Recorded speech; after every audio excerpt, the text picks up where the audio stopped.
शुभ प्रभात।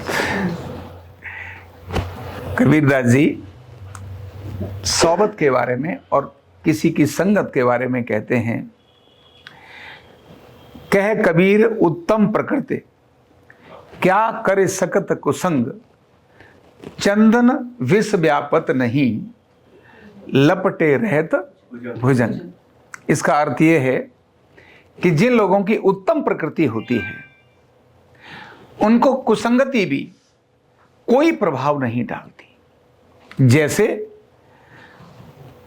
अनेक सारे विषधर चंदन के पेड़ पर लपटे होते हैं, चंदन के पेड़ पर सबसे अधिक सांप मिलते हैं, लेकिन वो उस पर विष का थोड़ा भी प्रभाव नहीं डालते। ये उन्होंने किसके बारे में बोला?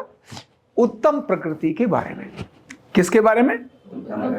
इसका मतलब दो प्रकृति और भी होती हैं, एक मध्यम प्रकृति और एक निम्न प्रकृति। निम्न प्रकृति का अपना कोई मंतव्य नहीं होता, वो सिर्फ भीड़ होती है। भीड़ का मतलब अगर इन्होंने कोई कुछ कहना शुरू किया, बोले हाँ हाँ हाँ हाँ बिल्कुल सही है, बिल्कुल सही है, बिल्कुल सही है, और चल पड़े। तुरंत उधर थोड़े से हुआ तो इन्होंने से कहना शुरू किया, बोले हाँ हाँ सही है, सही है, बिल्कुल सही है, बिल्कुल सही है, बिल्कुल सही है, चाहे गलत है चाहे कुछ भी है। भीड़ जिसको बोलते हैं, जिधर मर्जी चलती है, वो उत्तम प्रकृति नहीं है, मध्यम प्रकृति भी नहीं है, निम्न प्रकृति है। जैसी सोबत में रहा तुरंत वैसा ही बन गया, उसको हम निम्न प्रकृति का व्यक्ति बोलते हैं। यानी वहां तो चंदन भी एकदम विष जैसा हो जाए ऐसा होता है। मध्यम प्रकृति के व्यक्ति पर कभी प्रभाव पड़ता है, कभी नहीं पड़ता। कहते थोड़ा समझदार है, कहते इन लोगों के बीच से संभाल के रहियो, अगर इनके साथ रहा तो बिगड़ जाएगा। तो थोड़े दिन अलर्ट रहता है, बिगड़ू नहीं बिगड़ू नहीं, फिर थोड़े दिनों के बाद वो वैसा ही करना शुरू हो जाता है। इसको मध्य प्रकृति कहते हैं। लेकिन उत्तम प्रकृति का मतलब होता है कोई व्यक्ति किन्हीं लोगों के बीच में, शराब पीने वालों के बीच में बिठा दो, वो अपना पानी पी करके सबसे गपशप करेगा, लेकिन पानी पिएगा और खत्म, सबके साथ रहेगा। ये भी नहीं कहेगा मैं तुम्हारे बीच में नहीं रह सकता। कोई बात नहीं, रहेंगे ना, तुम्हारे क्या दिक्कत है। नॉनवेज खाने वालों के बीच में बना दो तो थोड़े दिनों में उसको गिलानी नहीं होगी, हाय मैं नॉनवेज नहीं खा रहा, सब खा रहे हैं, मैं शराब नहीं पी रहा, बाकी सब पी रहे हैं, देखो कितना स्टेटस मेरा डाउन है। उस पर कोई फर्क नहीं पड़ता। आप खाइए ना, मत खाइए, हमारे को कोई फर्क नहीं पड़ता। सोबत का असर सामान्यतः व्यक्ति के प्रभाव पर पड़ता है। केवल एक व्यक्ति है जिसके ऊपर नहीं पड़ता, उसको कहते हैं उत्तम प्रकृति वाला। कबीरदास जी इस बात को कहते हैं कि आदमी सोबत से प्रभावित होता ही है, तभी उन्होंने उत्तम प्रकृति वाले व्यक्ति की बात कही। टॉप वाला व्यक्ति, रेयर लोग हैं जिनके ऊपर सोबत का असर नहीं होता। इन जनरल लोगों के ऊपर सोबत का असर होता है। वो किस परंपरा से थे, किस घर से थे, थोड़े दिनों के बाद वो भी वही सारे काम करना शुरू हो जाते हैं जो उन्हें नहीं करना चाहिए था। और इसीलिए अपनी सोबत हमेशा ऑब्जर्व करना चाहिए। जिंदगी में अगर सफल होना है तो ऐसे लोगों की सोबत करनी चाहिए जो सफल लोग हैं, सक्सेस लोग हैं, जो सफल लोग हैं। आप जैसा बनना चाहते हैं वैसे लोगों की सोबत, वैसे लोगों की दोस्ती, वैसे लोगों का क्रम करना चाहिए। मैं आज एक बात बताता हूं, जैसे आजकल हम टेलीविजन देखते ना, थोड़े दिनों के बाद हमारा बच्चों को देखो, वो जो आते हैं ना पोगू और पता नहीं कौन कौन से वो आते हैं ना छोटे छोटे सीरियल, बच्चे भी वैसे कर रहे होते हैं। और उसके बाद अपने घर में कार्टून भी अपने रूम के अंदर वो ही लगा रहे होते हैं और उन्हें वो बड़ा प्यारे लग रहे होते हैं। इसमें किसी की आंख यहाँ पर है, नॉर्मल तो आंख यहाँ नहीं होती है, पर एक कार्टून ऐसे भी नहीं इसकी आंख यहाँ पर है ना, जो केवल ऐसे ही देख करके चलता है, किसी को ऐसे करके मुंह है। तो बच्चों की वो हरकतें, बातचीत सारी वो वैसी होती हैं। क्यों? वो जैसा देखते हैं वो राम को नहीं देखते। थोड़े दिनों के लिए हनुमान जी को देखना शुरू हो जाएंगे तो देखो पर ऐसे करेंगे, गदा लेकर आएंगे हनुमान जी, अगर उन्हें हनुमान जी का आ गया, और अगर उन्हें कन्हैया जी को समझ में आ गया तो बंशी लेकर आएंगे, नहीं बज रही है फिर भी बजाएंगे। करते नहीं करते? जो देखते हैं और जो सुनते हैं वही हमारे विचार में जाता है, और जो देखते हैं और जो सुनते हैं और जो विचार में हमारे जाता है, हम वैसा व्यवहार करने लगते हैं, फिर वैसा हम बोलने लगते हैं। गालियां देने के लिए कहीं इंस्टीट्यूट में ट्रेनिंग देने के लिए नहीं भेजना पड़ता। गाली देने के लिए किसी को कुछ गांव तो ऐसे हैं जहां गाली में पीएचडी भी कराई जाती है, सर्टिफिकेट डिप्लोमा तो छोटे कोर्स हैं, डिग्री 5 साल की डिग्री गाली में, उनको मां बहन से लेकर के पता नहीं कहां कहां की सारी एक से गाली। यानी बेटा अपने बाप को बहन की गाली दे रहा है, मां की गाली दे रहा है, तेरी तो मां की ऐसी कर दूं। किसको? अपने बाप को। पैर छू रहा है, नमस्ते कर रहा है, लेकिन जब गुस्सा हो रहा है तो गाली दे रहा है। मतलब इसको मैं बोलता हूं डिप्लोमा नहीं, डिग्री भी नहीं, ये पीएचडी की है गाली में। ये सोबत के आधार पर ऐसा होता है। तो सोबत ये हमें जरूर अपनी ऑब्जर्व करना चाहिए। अगर सफलता करनी है तो हमें ऊपर की तरफ जाना चाहिए और उत्तम प्रकृति में जाने का, परखने का एक क्रम यही है कि आप जहां थे, बाकी लोगों ने गलती की, तुमने भी की क्या? अगर तुमने वो नहीं की, तुमने वही किया जो तुम्हें करना चाहिए था, इसका मतलब आप निम्न से मध्यम और मध्यम से उत्तम की तरफ जा रहे हैं। और अगर आपने वही गलती की जो बाकी सब कर रहे हैं, इसका मतलब आप निम्न कोटि के हैं। कौन सी कोटि के हैं? निम्न कोटि। आप उत्तम कोटि के नहीं हैं, जिसके बाद में कबीरदास जी कहते हैं, कहना कह कबीर उत्तम प्रकृति। आप उत्तम प्रकृति के नहीं हैं, आप निम्न प्रकृति के हैं। अगर आप उन कामों में जो नहीं करने चाहिए उनके अंदर आप घुस गए और वही करना शुरू हो गए, वो सब इधर उधर की बातें, मतलब वर्क से फोकस हट गया, पर्पस से फोकस हट गया, इसका मतलब आप उत्तम प्रकृति के नहीं हैं।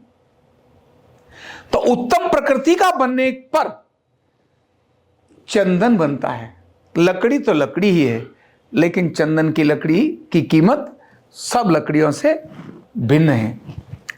इसीलिए एक कहानी इसमें आती है कि एक राजा ने किसी व्यक्ति से प्रसन्न हो गया था और उसको देख करके लगा वो तो बड़ा गरीब था वो लकड़हारा, लकड़ी का काम करता रहता था। उन्होंने कहा यार ये इधर उधर करता रहता है, एक काम करता हूं, उसने कुछ राजा के साथ उपकार कर दिया था, राजा अपने यहाँ ले आया उसको। राजा का एक बहुत बढ़िया चंदन का बन था,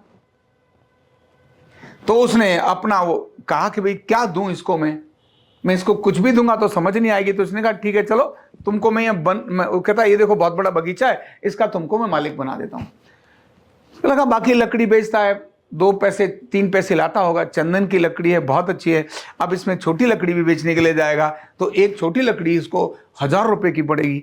तो इसके तो अगर एक दिन में इसने 10-10 हजार रुपए की छोटी छोटी लकड़ी बेची तो मजा आ जाएगा। सर्दी के दिन थे, उसने राजा ने वहां रखा, बहुत बढ़िया, बड़ा खुश अपनी पत्नी बच्चों के साथ। अब सवेरे तापने के लिए अग्नि तापते ना, लकड़ी लाए और तापे, लकड़ी काटे और तापना शुरू हो जाए, सिकाई सीना शुरू हो गया। थोड़े दिनों के बाद राजा वहां घूमने के लिए जाता है, वो देखता है तो मेरा बन तो गायब ही हो गया, चंदन के इतने सारे पेड़ तो सारे खत्म हो गए, क्या करूं? पर क्योंकि उसका एहसान था और ये उसको बहुत प्रेम करता था, इसलिए उनका कहीं इसकी गलती नहीं, इसको समझ नहीं आई। जैसे इसकी सोबत रही है लकड़ियों को जलाना, ये समझ ही नहीं पाया कि मैं चंदन की लकड़ी जला रहा हूं। इसकी सोबत का असर इसके अभ्यास में आ गया है। किस में आ गया है? सोबत का असर अभ्यास में आता है, ध्यान रखना। तो चंदन की लकड़ी को भी बेचने की जगह पर जला देता है, चंदन की लकड़ी को बेचने की जगह पर जला देता है, उपयोग की जगह उसकी कीमत की धुआं कर देता है। और वो उसके कोयले लेकर के जाता था बाजार में, सिकाई करता था, कोयले बेचता था। तो राजा को लगा, बोले एक काम करते, राजा ने अपना वेश बदला और उसके साथ बोले चलो चलेंगे, तुम ये 3-4 लकड़ी ले लो। उन्होंने कहा राय साहब 4 लकड़ियों का क्या होगा? और ले लो ना, चलते हैं चलते। बाजार गया, वो 4 छोटी छोटी लकड़ी लेकर गया और ले जाके उसने एक पर्टिकुलर दुकानदार को बोले देखो ये दुकानदार है ना, इस पे इन 5-7 दुकानदार हैं, किसी पे जाके इस लकड़ी को बेच दो। बोले सर इसको कोई इन 4 लकड़ियों का मेरे को डांटेगा, बुरा भला सुनाएगा, कैसी बात कर रहे हो? बोले जाओ ना यार, कोई बात नहीं, जाओ। और वो वहां गया और उसने कहा कि सर ये मेरी आप लकड़ी ले लीजिए और इसका मुझे पैसा दे दीजिए। उसने देखा, वो कहता है चारों तो मैं नहीं आपकी खरीद सकता। क्या बोलता हो? तुम्हारी 4 लकड़ी नहीं खरीद सकता, अभी मुझे सिर्फ 2 लकड़ी दे दो, ये 2 के पैसे मैं आपको दे सकता हूं। और उसने 2 लकड़ी के 2000 रुपए उसको दे दिए। वो सोचा, बोले यार मैं सोच रहा था ये तो मेरे को डांट लगाएगा, ये तो कह रहा 4 नहीं खरीद सकता हूं। तब पैसा की कीमत बहुत थी, तो उनका 2000 रुपए 2,000 रुपए और 2 लकड़ी के। वो सोचा लगता है या तो ये पागल हो गया या मेरी समझ नहीं आ रही है। वो 2 लकड़ी ले जाके दूसरे दुकानदार के पास देता है, कहते हैं सर आप ये 2 लकड़ी मेरे पास हैं। थोड़ा कॉन्फिडेंस आ गया ना, फिर उसको ये भी लगा हो सकता है ये पागल हो ये और ये समझदार हो, ये तो कम से कम ठीक करेगा। उनने वो लकड़ी जाकर उसको दी और वो लकड़ियों को देखता है, वो कहता है ठीक है मैं ले सकता हूं, पर मैं इनका 4,000 से ज्यादा दाम नहीं लगा सकता। क्या बोलता है वो? उसने कितने की ली? 2 लकड़ी, और ये कहता है 4,000 से ज्यादा मैं दाम नहीं लगा सकता। बोला यार ये तो इससे भी ज्यादा पागल है, वो तो 2,000 में ले ली। तो ये कहता है ठीक है दे दो। क्या बोलता है? ठीक है दे दो, और लेके आता है। जैसे ही राजा के पास जाता है तो एकदम पैरों में पड़ जाता है। बोले राजन मैंने क्या कर दिया? मैंने तो सारा जंगल आपका जगा दिया। आप 4 लकड़ियों की कीमत मेरे को 6,000 रुपए मिली, और मैंने आपने करोड़ों का मुझे वन दे दिया, उसका मुझे मालिक बना दिया। आपने मेरे को मेरा सारा जला दिया। तो राजा उसको कहता है कि गलती आपकी नहीं थी, आपने उसको समझा ही नहीं, क्योंकि आप जिस सोबत में रहे वहां चंदन की कीमत का पता नहीं था। आपने जो देखा वो तो लकड़ियों को काटना और जलाना ही तो देखा। आपने कहां जाना कि चंदन और सामान्य लकड़ी में क्या फर्क होता है। आपकी आदत थी, उस आदतन आपने ये सब कुछ कर दिया। वो इतना ग्लानि में वो रहा, और उसके बाद उसने क्षमा याचना की। उन्होंने कहा अब मैं यहां पर इस बन को फिर से खड़ा करूंगा, और उसने उसको फिर से बन को खड़ा किया। ध्यान रखना हमारे जीवन में ऐसा होता है। अनेक बार हमारे हाथ में चंदन की लकड़ी हम आती है, पर हम सौवतन अपने अभ्यास के कारण, अपनी गलत सौबत के कारण वो अच्छी चीजों को ऐसे ही गंवा देते हैं। इसी को कबीरदास जी कहते हैं प्रकृति कैसी बनानी चाहिए तो उत्तम। आप अनेक सारे लोगों के बीच में जाइए, कोई आपके ऊपर फर्क पड़ने वाला नहीं, लेकिन तब जब आपका फोकस आपके ध्यान में होगा, मुझे करना क्या है ये आपके ध्यान में होगा, तब आप ऐसा नहीं करेंगे। अदरवाइज तो भटक जाएंगे, आपका समय इतना बर्बाद होगा आप सोच भी नहीं सकते, कल्पना भी नहीं कर सकते। इसलिए प्रकृति को निम्न प्रकृति से मध्यम और मध्यम से उत्तम की तरफ ले जाने के लिए क्या करना पड़ता है? अभ्यास। क्या करना पड़ता है? फिर सोबत भी आए तो भी आप पर कोई प्रभाव, आपके अंदर कोई लालच थोड़ा भी डाल नहीं सकता। लालच आपके कोई 25 बार पैर छुए, आपको ईगो आ नहीं सकता। नहीं तो 3 बार किसी को पागल बनाना हो ना, तो 3 लोगों को बोलो सुनो इनके चुपके से पैर छूना शुरू करो, और हर रोज छूना। दिमाग खराब कर देगा, आपको लगेगा यार लगता है मैं बड़ा श्रेष्ठ हो गया हूं। 4 लोग आपको पागल बना सकते। आप जिस योग्य हैं, रियलिटी में अपने को जानिए, मैं इस योग्य हूं, अब मुझे यहां से यहां योग्यता करनी है। योग्यता बढ़ाने पर अपना फोकस लेकर जाइए, अपने फोकस पर अपना काम करते रहिए।